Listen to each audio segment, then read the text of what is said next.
जी नमस्कार। जी नमस्कार नमस्कार। हम बातचीत कर रहे हैं newsletter with Rakesh Ranjan YouTube channel के संपादक राकेश रंजन जी के साथ बेंगलुरु कर्नाटक से।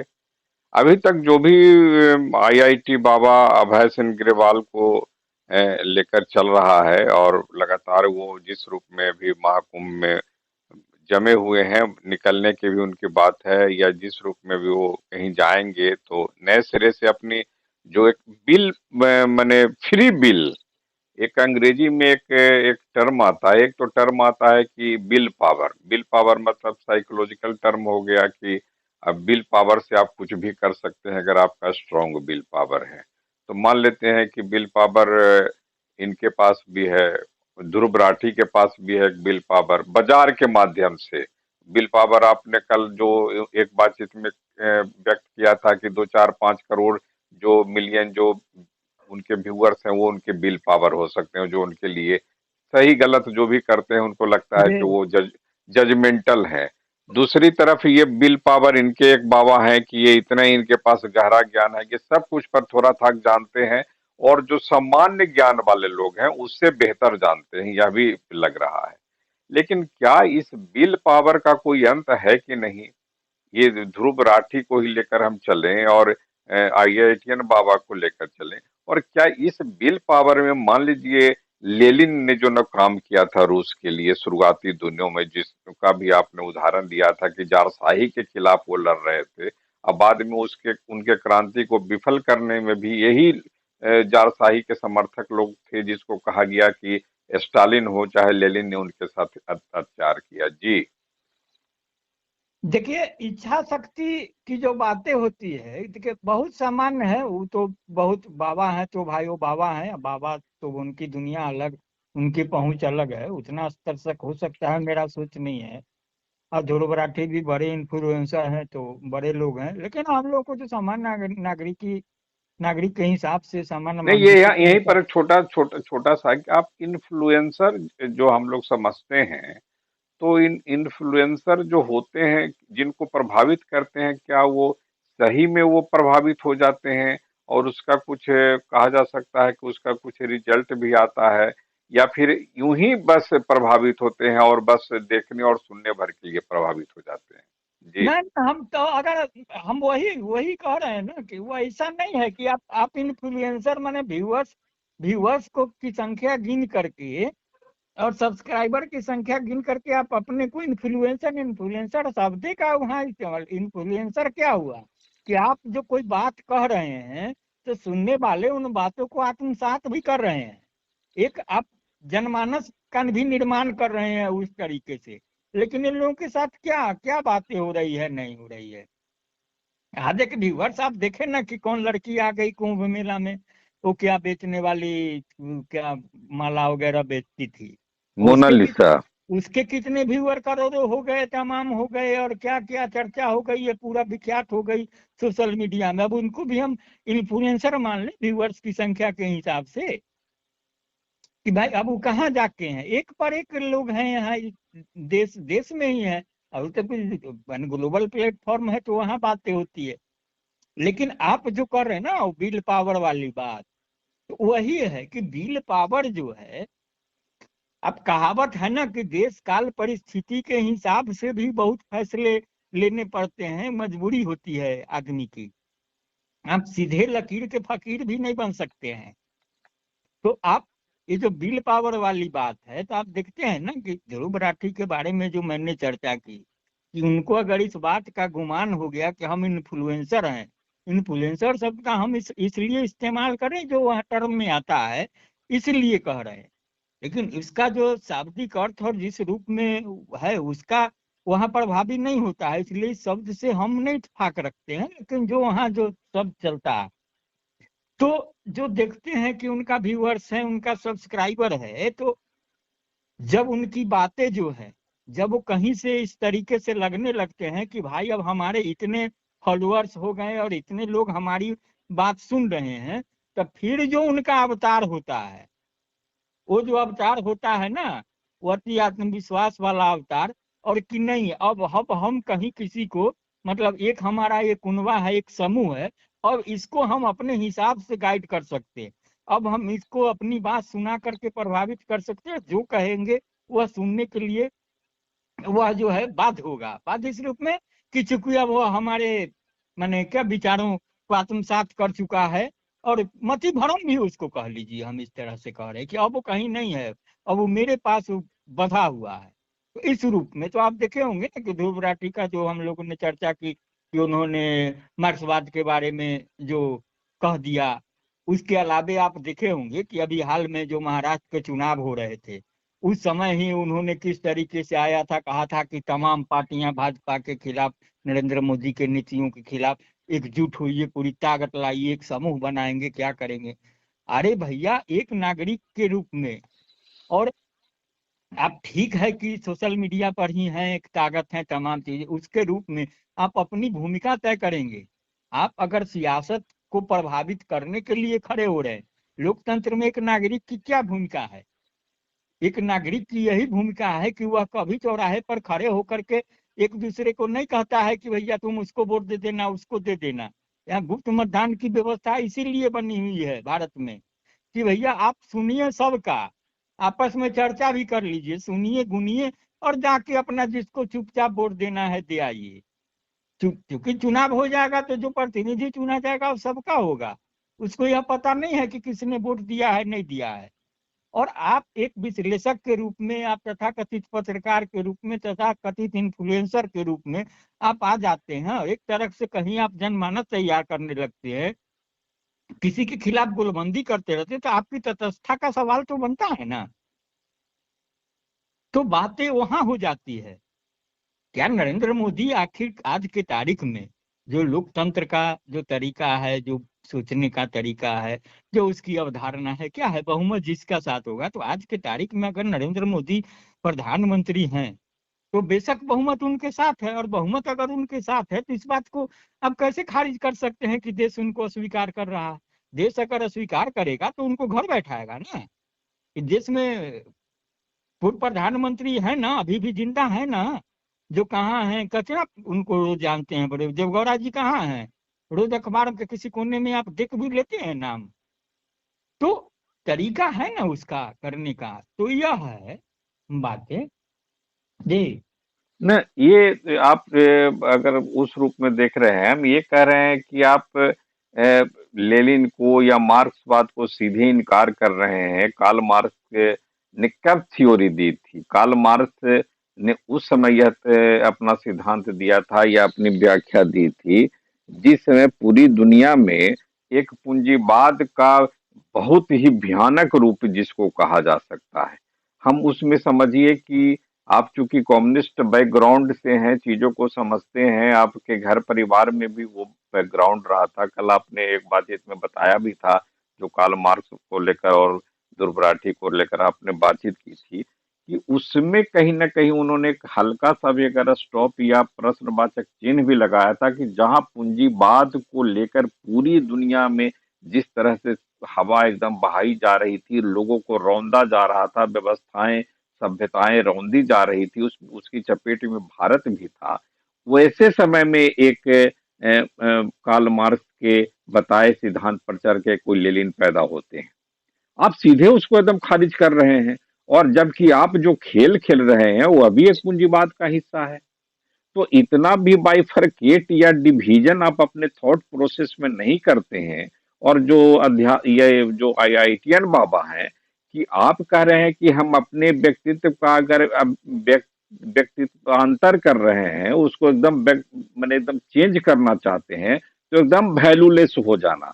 माने आपका आपके अंदर आप मनुष्य प्राणी तो हैं, लेकिन उसमें मूल्य जो हो एकदम हाइपर हो, मतलब ऐसा मूल्य हो जहां तक पहुंचना, जिसमें नाम भी ले रहे हैं, वो महादेव का नाम ले रहे हैं, राम का नाम लेते हैं, कृष्ण का नाम लेते हैं, क्राइस्ट का नाम लेते हैं, तमाम ईश्वर और गॉड का नाम ले रहे हैं वो। तो उनके उस रूप में पहुंचना, ठीक है मनुष्य है वहां तक नहीं पहुंच सकता है, लेकिन उसकी शुरुआत तो आईआईटी बाबा वाले कर रहे हैं। आप भी कह रहे हैं कि वो सब कुछ छोड़ करके चीज को आ रहा है, जबकि सब कुछ उसके लिए प्राप्त है, संभव है उस चीज को। यहाँ पर जो ये जो डिफरेंसेज आ रहे हैं ध्रुव राठी लेनिन को लेकर और आईआईटीएन बाबा जी। देखिए ध्रुव राठी तो कहे न कि तो पूरे बाजार, अब बाबा बाजार में खड़ा नहीं है ना। बाबा, आप कहिए कि बाबा का भी बाजार है, वो कहने के लिए होता है बातें, क्योंकि वो बाबाओं की भी अलग अलग परिभाषा हो जाती है ना, उनमें भी अलग अलग तबका है ना।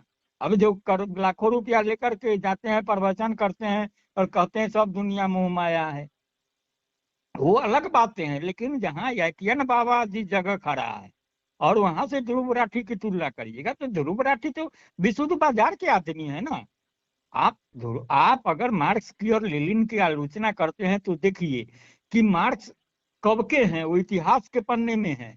लेकिन मार्क्स की जो बातें हैं, मार्क्स ने अपने समय में जिन सवालों को उठाया था, जो आर्थिक गैर बराबरी की बात थी, विषमता की बात थी, और सामाजिक भी गैर बराबरी, तमाम स्तर पर जो गैर बराबरी की बातें थे, वे सवाल तो आज भी जिंदा हैं। आज भी दुनिया के स्तर पर क्या बातें हो रही है, आज भी यही बातें हो रही है ना, कि ये तबका जो है बहुत संपन्न होते जा रहा है, बड़ा तबका जो है गरीबी के दलदल में है। आज के तारीख में आप अमेरिका ही या कोई भी देश है, क्या स्थिति हो रही है, वहां भी तो अलग तरीके का। आज ट्रंप जैसा शख्स जो कारोबारी भी उस देश का नायक हो सकता है या नेतृत्व संभाल सकता है, क्या वो तो विशुद्ध कारोबारी हैं। और जिस तरीके से उनकी बातें हो रही है, तमाम चीजें हो रही है, तो सवाल तो आज अब भी जिंदा है ना। मार्क्स को लेकर के अगर लेनिन चले थे, तो मार्क्स की परिकल्पना को साकार करने की दिशा में लेनिन ने जो कदम बढ़ाया, तो उसका एक चरण उन्होंने पूरा किया, कि उन्होंने व्यवस्था को नियंत्रित किया, अपने हाथों में लिया। जो व्यवस्था का अंत हुआ, नई व्यवस्था की शुरुआत हुई। लेनिन भी कितना दिन चले उनका, जब वहां जो जारशाही का अंत हुआ और उसके बाद लेनिन के मौत के बीच की अवधि कितनी है, तो फिर आप लेनिन को भी कैसे खारिज कर दीजिएगा। भाई लेनिन ने व्यवस्थावादी मार्ग के सिद्धांत को लेकर आगे बढ़े मान लिया, और वहां उन्होंने व्यवस्था बदल दी, और उसको उस व्यवस्था को फिर नई जो व्यवस्था की परिकल्पना थी उसको साकार करना था। साकार करने के लिए उनको 2-3 साल का समय मिला, वो तो निकल लिए। अब जो उनके उत्तराधिकारी हुए, जो स्वाभाविक रूप से उन्हीं के विचारों पर चलने वाले लोग थे या मानने वाले लोग थे, अब उनका देखने का क्या नजरिया था, उनका संभालने का क्या नजरिया था, उस समय क्या परिस्थिति पेश आई, किस तरीके से निर्भर हुआ। आप भारत के परिप्रेक्ष्य में ही अगर देखिएगा, तो सामान्य था कि भाई सत्ता के खिलाफ विद्रोह हुआ था ना, जन विद्रोह। जेपी आंदोलन उतना बड़ा 77 में हुआ, इंदिरा गांधी की सत्ता छिन गई, तमाम चीजें हो गई। लेकिन फिर तो कितने हैं, तो 3-4-5 साल भी पूरा नहीं चल सका, सब खंड खंड हो गए, टुकड़े टुकड़े में। मोरारजी देसाई तो चौधरी चरण सिंह तो कौन कहाँ, और जो हुए उनको गृह मंत्री पद से हटा देना, उनको कहाँ से क्या कर देना, और तमाम चीजें करके छिन्न भिन्न हो गई। तो क्या यह मान लिया जाए कि जेपी ने जो आंदोलन किया था वो गलत था, वह उस समय नहीं होना चाहिए था। जो देश काल परिस्थिति पर जो निर्भर करता है। लेकिन बाजार का जो सिद्धांत है, जो पूंजीवाद का सिद्धांत है, उसका क्या है, उसका भी एकमात्र सिद्धांत है कि भाई हमको पैसा बनाना है, हमको अपना पूंजी पर वर्चस्व बनाए रखना, उसके लिए वो तमाम हथकंडे करता है। तो आप भी जो बाजार में खड़े हैं ध्रुव राठी, तो आपको व्यूज बढ़ाना है, आपको सब्सक्राइबर बढ़ाना है, तो आप उसी हिसाब से ना तमाम चीजें करते हैं। तो इस बात को देखने की जरूरत है। बाबा के साथ तुलना का जो मामला है ना, उसमें बाबा से ध्रुव राठी की तुलना नहीं हो सकती। ठीक है, बाबा भटका ही सिपाही मान लिया बाबा को, तो वो भटक करके भी समाज का कुछ ले नहीं रहा है, वो समाज में क्या कर रहा है। लेकिन आप जो कर रहे हैं, इतना बड़ा अपने को इन्फ्लुएंसर मानते हैं और तमाम चीजें कर रहे हैं, दुनिया भर की बड़ी बड़ी बातें कर रहे हैं। आप एक बात बताइए ना, कि हम लोगों ने चर्चा की थी ना कि भाई अब नाला को साफ करना है, तो यह कह के नहीं ना होगा कि नाले में गंदगी है। आप दूर से आप आइए, साफ करके तो देखिए ना। अब भी गटर मैन बनिए तो पता चलेगा कि कैसे साफ होता है। तो आप बैठ के कहाँ बैठे हुए हैं, और इटली में, जापान में, कहाँ ऑस्ट्रेलिया में, और वहां से बातें आप भारत की जो करें, आप आइए भारत में लड़िए, व्यवस्था देखिए। आप एक जो सियासत करने वाला भी कोई चेहरा, जो भी, चाहे वो मार्क्सवादी हो या लेनिनवादी हो या लोहियावादी हो या जेपी वादी हो या नेहरू वादी, कोई वादी हो, वो इस व्यवस्था में रह के जब संघर्ष करता है, तो आप उसको बहुत एक सिरे से खारिज नहीं कर सकते हैं। व्यवस्था में रह के व्यवस्था से जूझना, ये बड़ी बातें होती है। आज नरेंद्र मोदी से कोई आंख में आंख मिलान के बात करने की साहस करेगा इस देश में रह के, तो उसकी जो नकारात्मक चीजें होगी वो भी झेलने के लिए उसको तैयार रहना होगा। कि नरेंद्र मोदी को कोई नकारा बोलेगा, देश बेचने वाला बोलेगा, तो हो रहा है ना। क्या जर्मन नक्सल और फलाना नक्सल जेल में जा रहे हैं ना, पढ़ने लिखने वाले नौजवान जेल में है ना, जमानत नहीं मिल रही है, सालों साल से जेल में है। उनके भविष्य का क्या होगा नहीं होगा, तमाम तो सवाल है। वो भी तो परिवार के लोग थे, उनका भी परिवार होगा, माता पिता होंगे, भाई होंगे, उनके भी तो कोई पारिवारिक सामाजिक जिम्मेदारी होगी, तमाम चीजें तो जो झेलना पड़ता है। आप सेफ जोन में बैठ के नहीं ना बड़ी बड़ी बातें कर सकते हैं। तो बाबा भी अगर कोई बात कर रहे हैं, बाबा अगर बाबाओं के बाजार में ही उतर गए, तो बाबा के बाजार में बैठ के न करें, जहाँ जहाँ पूरे दुनिया भर के सनातनी और क्या क्या कौन कौन जुटे हुए हैं बाबा साधु संत, उस बाबा के तो भीड़ में जा करके ही ना वो धर्म ज्ञान अध्यात्म की बातें कर रहा है। तब तो वहाँ फिर झेल भी रहा है ना, कि कोई कह रहा है ना कि कोई नशेड़ी है, ऊपर है, उसका कोई बात का वैल्यू नहीं है, कोई ज्ञान नहीं है, यह नहीं है, वह नहीं है। वो जापान में बैठ के और ऑस्ट्रेलिया में, इटली में बैठ के नहीं ना भारत के बाबाओं को और धर्म के अध्यात्म को और तमाम चीजें कह रहा है कि नहीं नहीं, ये सब जो है कुछ नहीं है, अध्यात्म तो अलग तरीके का चीज है, यहाँ है, वह है, वह है। तो यह करे कि किसी चीज को गहराई से खड़े होकर के गहराई से सोचने की बातें होती है। और जी। तो ये आखिरी सवाल, क्या ये ध्रुव राठी जैसे लोगों को अगर मान लीजिए थोड़ा देर के लिए भी माना जाए कि ऐसे आज की तारीख में एआई जहां आ गया है, जहां पर इंटेलिजेंसिया इतना करप्ट होती जा रही है। मैं तो इस इंटेलिजेंसिया को एकदम करप्ट इसलिए कह रहा हूं कि आपके पास चीजें इतनी उपलब्ध करा दी गई है अब कि आपका ब्रेन जो है वो एकदम वैल्यूलेस होता जा रहा है। वो अपना कुछ मूल्य क्रिएट नहीं कर पाएगा।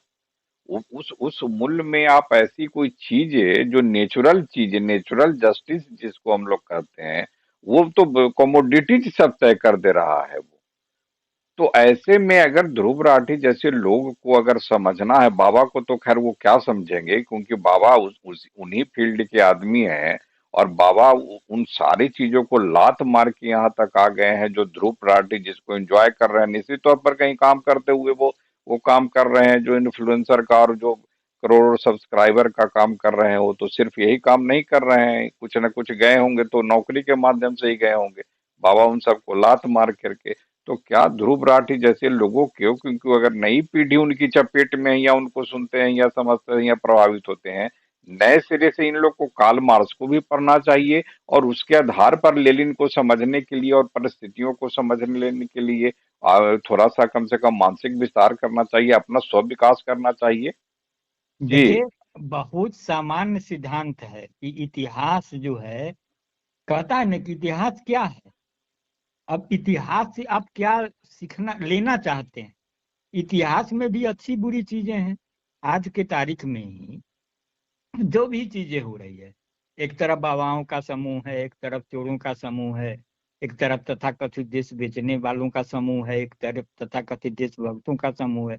आपको सबको समझना है, आपको जाना कहाँ है, यह भी तो तय करना है। तो इतिहास का यही चीज है ना, कि आपको जहाँ जाना है, जिस रास्ते पर आगे बढ़ना है, उस रास्ते पर आगे बढ़ने का क्या भला बुरा, सकारात्मक नकारात्मक हो सकता है, आप उसको इतिहास से सीख सकते हैं।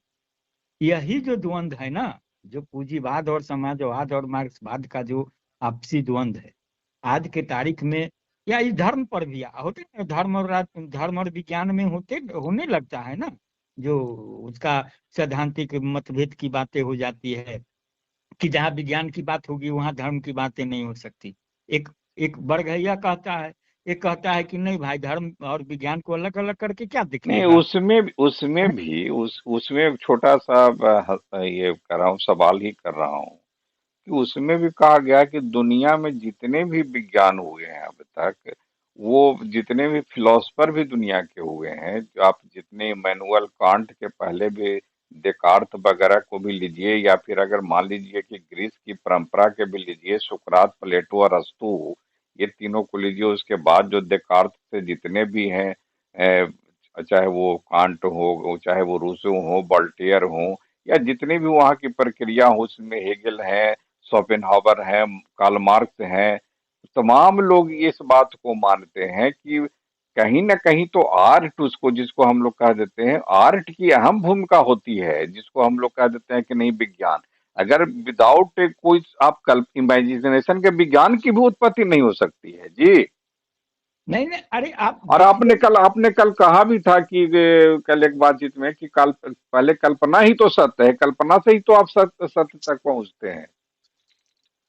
हाँ, जी। वही वही है ना। देखिए, जो विज्ञान का भी जो विकास हो रहा है वो किस रूप में और किस तरीके से हो रहा है। आपको याद है ना, बचपन में हम लोगों के बाबा थे, वो रात में, चांदनी रात में या फिर स्याह रात में, मतलब क्या बोलते हैं, अमावस्या में खड़ा होके आसमान से दिखा देते थे ना, देखो ये फलाना तारा, ये तारा, वो तारा। आमने सामने देख लेते थे ना, समझ जाते थे ना, ये सब तरसी है, ये फलाना है, ढेकाना। ठीक है, विज्ञान आया, उसका रिसर्च हुआ होगा, शोध होगा, बड़ी बातें हो गई। आज ही के तारीख में जो आर्टिफिशियल इंटेलिजेंस तक बातें हो रही है कि भैया अब क्या है, अब तो बोलिएगा तो लिख देता है, अब कोई जरूरत नहीं है, कंप्यूटर काम कर देगा, रोबोट काम कर देगा, अब आदमी की जरूरत नहीं हो जाएगी। लेकिन हम कहिए कि देखिए, इसको भी समझने की जरूरत है कि यह भी जो है विज्ञान है ना, यह इंसान को वो तकनीक के माध्यम से कमतर ही का एहसास कराने का एक माध्यम है।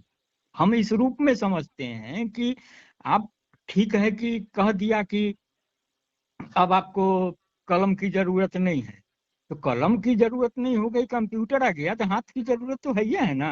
हम हथवे से लिख रहे हैं ना, जो चीज कलम से लिख लेते हो कीबोर्ड पर, आपका हाथ चल रहा है ना।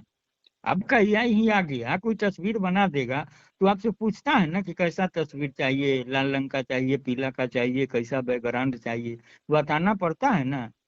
तो इस तरीके की जो बातें हैं, तो आदमी की जरूरत कैसे कम जाएगी, जो हर एक का जो अपना अपना काम है। तो इस चीज को समझने की जरूरत है ना, कि जो मशीन ही है। अब इंसान को करें कि अब आपका क्या वैल्यू भैया, मशीन काम कर दे रहा है, अरे भैया वो मशीन बनाया कौन? पहले तो इंसान की जो उपयोगिता है और चीज है वहां देखने की समझ। लेकिन पूंजीवाद का क्या है कि किसी माध्यम से आपको कमतर साबित करना, आप में हीन भावना ग्रसित करना, आपकी उपयोगिता को कम आंकना, और इस हिसाब से फिर आपका मूल्य तय करना। तो पूंजीवाद और क्या है? तो वही हो रहा है ना। तो आप जिस तरीके से कोई भी जो बातें करें, तो इस रूप में बातें होती है ना। तो बातों को, तमाम चीजों को एक वृहद परिप्रेक्ष्य में समझने की जरूरत है, और नहीं तो फिर कुल मिला के वही बातें हो जाती है कि सब लोग बाजार में खड़े हैं, अपना अपना काम कर रहे हैं, कारोबार कर रहे हैं, तो फिर कारोबार करिए, फिर उससे आगे फिर ज्ञान नहीं। फिर आप जबरदस्ती जो है ना, कहते हैं ना कि क्या बन जाइए सबका महाजनो, इन गता पंखा पंथा वाला बात है, तो आप महाजन मत बनिए, है ना। आप अपना एक नागरिक के रूप में, इंसान के रूप में आप भी अपनी भूमिका जिए, दूसरे को भी अपनी भूमिका जीने दीजिए, उसको तय करने दीजिए कि क्या करेगा। लेकिन आप उसको प्रभावित करने की कोशिश गलत रूप में न करिए। जी।